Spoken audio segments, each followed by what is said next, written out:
Nolan gives us an update on UFO disclosure and a whole lot more. It's time for another UFO News Roundup. So get in here. This is Jack with Cosmic Road. I talk about UFOs and the paranormal. Please hit like and subscribe and let me know what you think in the comments below.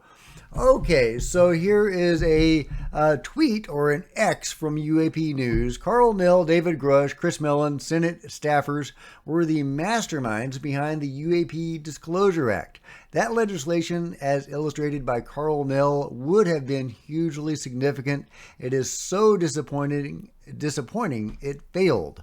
Well, to that, Garry says, there is another. So we've been hearing rumors about the revamp of the Schumer-Rounds Amendment, and it looks like that is still being discussed, and maybe some work behind the scenes is being done on that. Danny Sheehan recently talked about that. So we will see if the U.A.P. Disclosure Act can get its mojo back, because it was thoroughly neutered by the NDAA. Meanwhile, here's another clip from the Soul Foundation, David Grusch talking about the beings. Yeah, certainly this phenomenon is not a singular type source, etc. I mean, many of the people I talked to that were actively working on the program did use the term extraterrestrial when briefing myself and my colleagues, on their activity, and kind of, that's the parlance they use within the program. But certainly I'm skeptical of that being the only origin, and that's why I'm happy that non-human intelligence has been used in the Schumer Amendment, because, how do you determine origin? Do you believe the origin because your worldview says anything that doesn't look Homo sapien must come from elsewhere? So I'm familiar with obviously the work Jacques Vallée and others have done, and I think certainly many scholars will probably back me up on this, where I think there's this non-corporeal phenomenon. Who knows what that is? Just like as Jacques Vallée has mentioned in Passport Magonia, right? It could be interdimensional, multidimensional, because the phenomenon shows itself in different forms over the years, from antiquity, witches sitting on chests, which maybe was the progenitor of the modern abduction phenomenon, potentially. So I don't think the U.S. government quite has a handle on all the different types of, origin of this phenomenon. That is kind of the vibe I got. Certainly the term extraterrestrial has been used behind closed doors with me, but I'm a little skeptical that is the total answer to the genesis. So there you go, David Grusch talking about the origins of the beings. He's not satisfied that they're all extraterrestrial. He seems to be opening the door for the non-corporeal answer, as he says. In other words, the other dimensional, extra-dimensional aspect of the phenomenon, which, according to my own research and experiences, seems to be a big part of the phenomenon. So I love that David is talking about this. This is, kind of opposed to, Chris Mellon. Chris Mellon, in his Soul Foundation presentation, was talking more about the nuts and bolts and really highlighting that, and I totally understand that. He's trying to make this acceptable to the mainstream, trying to engage the mainstream part of the government.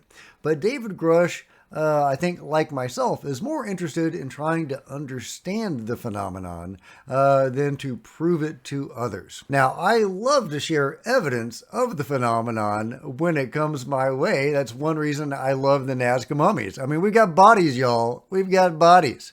But I do want to understand what it all means and where it all comes from. And I love that David is kind of on the same wavelength there. Dave also talks about Jacques Vallée's research, and Jacques has pioneered this new way of looking at the phenomenon, this the evolving shape of the phenomenon over the many years and how it relates to human beings.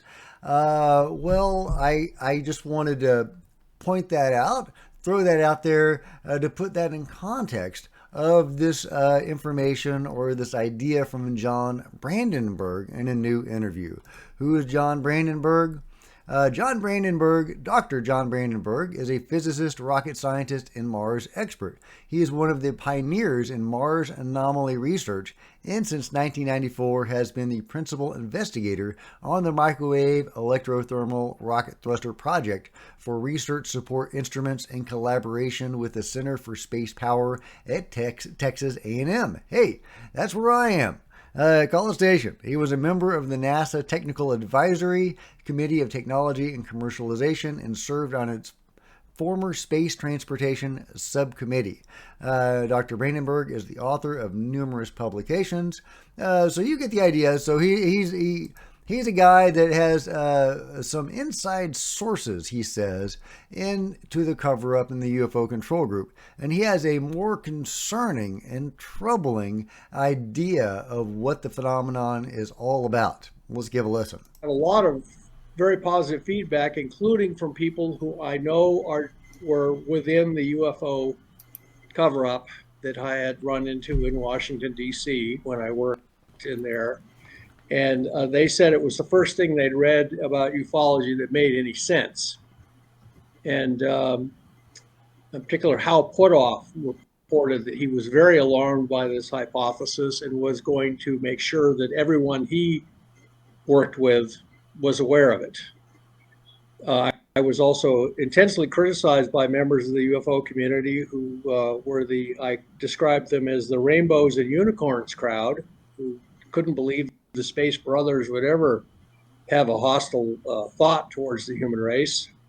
I believe that at least one group is intent on taking this planet for their own genetic offspring.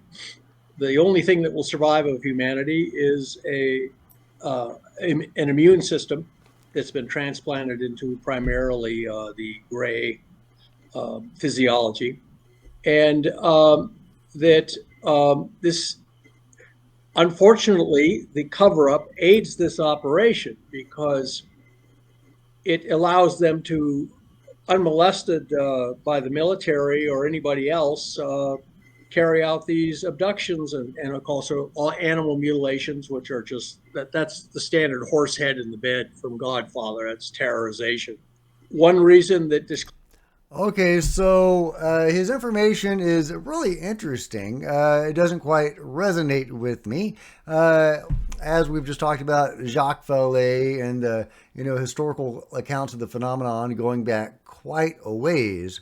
John Brandenburg is saying that the abduction phenomenon is to create hybrids so that those hybrids will have our natural immunity to the diseases here on Earth, so that the Greys, by way of these hybrids, can inherit the Earth. Now, that's a very alarming and troubling hypothesis. I can totally see why Hal Puthoff would be troubled by that hypothesis. It's very dark. And who knows, maybe there's some truth to it. But, like I was just talking about, the phenomenon has been here for a long time. It has evolved over the years, or at least how we perceive it has evolved over the years. But it has been here for a long time.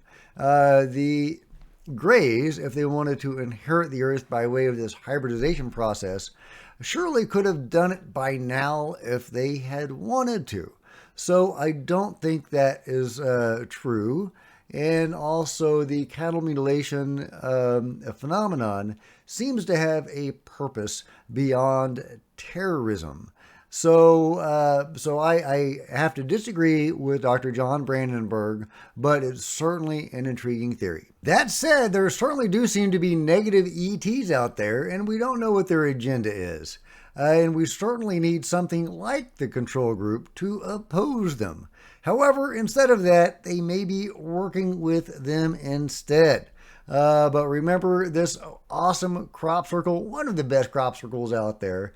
And of course, and from my own research, there's a range of crop circles. There's the fake ones, but there's also very much the legitimate ones. And this appears to be one of the most legitimate and has a really interesting message for humanity. Beware the bearers of false gifts in their broken promises. Much pain, but still time. Believe there is good out there. We oppose deception. conduit closing. Much pain, but still time, guys. Beware the bearers of false gifts and their broken promises. And it's got a picture of that scary-looking gray alien there. So, are the scary-looking gray aliens the rogue grays or the negative grays? Are they the bearers of false gifts that we need to be aware of? Are they the ones working with the UFO control group? That certainly seems to be the implication of this message. One more reason why we need a disclosure, because this UFO control group, these people need oversight. They are working with the beings on our behalf, and they may be working with the bad guys. Okay, on to something lighter, guys. That's a dark subject. How about making Turkish coffee with hot sand? What? How do you make coffee that way? I don't get it. What are they doing here? Where's the coffee magically coming from? Is it just, I guess there's some coffee grounds down there? But where's the moisture coming from? I don't know, guys. This is alien coffee making technology. Kidding. But isn't that cool? I want to try this coffee. Man, I've got to try Turkish coffee made in this fashion. But yeah, if you guys know where that water is coming from, I would love to know. What is going on there? Well, I mean, okay, that already had water in it. Is there still water in the bottom of that? I guess there's still a little water in the bottom of that. Whatever it is, I want to try that amazing looking coffee. Okay, and here's a really cool UFO video, and there's another one much like it. I didn't share the first time I saw this sort of UFO with you because it was just so weird. It just looked so fake.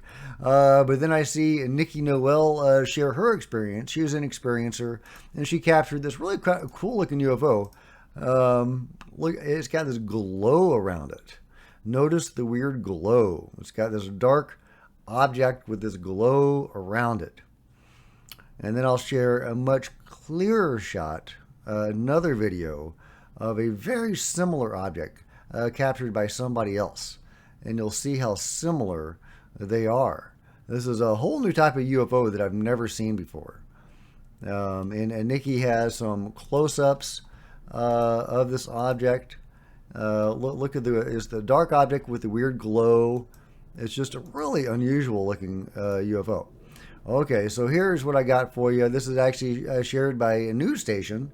Yeah, just check it out. Check it out. Okay. Look at that weird, fake looking UFO. But I don't think it is fake. I think that is a actual UFO, much like the one Nikki Noel captured. And I mean, look at that. It looks so much like the one Nikki shared, but you know, a much better shot of it. It's got the same shape. It's got the dark mass in the middle. It's got the glow on the outside. It's just a crazy looking UFO. Yeah. This is a new one on me, guys. Have y'all seen these similar UFOs before? If you have, let me know. Meanwhile, the Australian government is lying about going to UFO meetings. This is reported by the Canberra Times. Defense admits attending UFO briefings after vigorous denials. Unfortunately, I am not subscribed, so I'm not going to be able to read that full article for you. But per Grant Levac, great to see this follow-up article from the Canberra Times calling out the Australian Department of Defence's complete incompetence or worse, deception. The Department of Defense has refused to answer questions or explain its about-face, despite concerns the organization misled senators. But, of course, Australia is part of this. Ross Coulthart has reported on UFO crash retrievals within Australia. They're part of the conversation just like everybody else, and they are lying about it just like everybody else. Meanwhile, getting back to the other dimensional aspect of UFOs, because to me that is just super intriguing and super important, and I love it. This is why I love Jay from Project Unity, because he's not afraid to go there. He actually went to Florida and met Oak Shannon, who many of you are probably familiar with, the former Special Projects Manager for Los Alamos National Labs. And Oak told him something really interesting.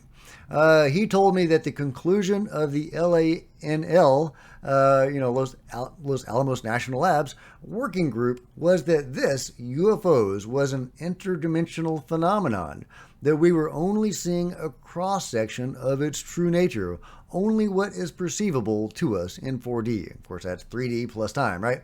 So I just think that's super fascinating. I love the other dimensional, mystical, metaphysical aspects of the phenomenon. That's where my own experiences with it have been, and they've all been very positive. And that's, gives me a lot of hope and optimism for the future and of, mass contact with the phenomenon. But we do have to be aware of those dark things like I was just talking about. And yeah, I hope there are forces out there that are going to help us with that. If not, we're going to have to do it ourselves, guys. But I do think that we have help. But let me know your thoughts on that and everything else covered in the video today in the comments below. And if you've enjoyed this video, please give me a big thumbs up. I sure would appreciate it. Smash the subscribe button and the bell to be notified of future videos. You don't want to miss a thing. Join me on social media, Facebook, Twitter, links below. Support Cosmic Road by buying some merch in the merch store or by becoming a channel member. Channel members are rock stars, and I really appreciate you guys' support. Thank you. Meanwhile, there are plenty of other videos on the channel, and I'll see you guys next time. This is Jack with Cosmic Road, signing out.